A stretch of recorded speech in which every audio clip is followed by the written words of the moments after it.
સવારે તો કોઈ દિવસ દર્શન નાસ્તો કરતા જ નથી, એટલે એમને તો ખાલી અને ખાલી કોફી ખપે અને બસ 8:30 વાગ્યા સુધી એમની જોબ ઉપર હાલ્યા જાય. પણ મને તો તોય પણ સવારે કાંઈક નાસ્તો ખપે, તો ક્યારેક પૌવા બનાવું, ક્યારેક ઉપમા બનાવું, ક્યારેક રોટલી, એવું બધું હાલ્યા રાખે. બસ પૌવાને હું પલારી કરીને આવી હતી ને પછી આવી ગઈ મારા કપડાં બોળવા માટે.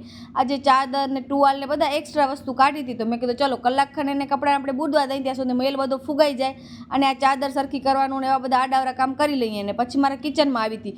મને સૌથી વધારે ઓછું કામ ગમતું હતું, એક છીકો ચડાવવાનું અને કપડાં ઉતારવાનું. એ બે કામ ન ગમે, પણ તોય પણ લેડીઝના કામ હોય તો આપણે કરવા જ પડે. છીકો ચડાવ્યો અને થોડાક આડાવરા કામકાજ કર્યા, પછી અહીંયા કને દહીં જમાવવા માટે મૂક્યો, દૂધ ગરમ કર્યો અને જે કાંઈ આપણું કિચનમાં બધું સવારનું કામ હોય એ મેં રેગ્યુલર રીતે કરી લીધું.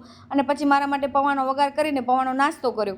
અને આ છે પટ્ટાનો રોલ, જે લિપો વેક્સ માટે સાથે લઈને આવી હતી ને એ. પણ આનાથી બહુ સરસ મજાનો વેક્સ થાય છે, ટુકરી રૂંવાટી થતી નથી અને એકદમ સારી રીતે આપણો ડસ્ટ અને જે કાંઈ ડેડ સ્કિન હોય બધી એકદમ પટ્ટામાં આવી જાય છે.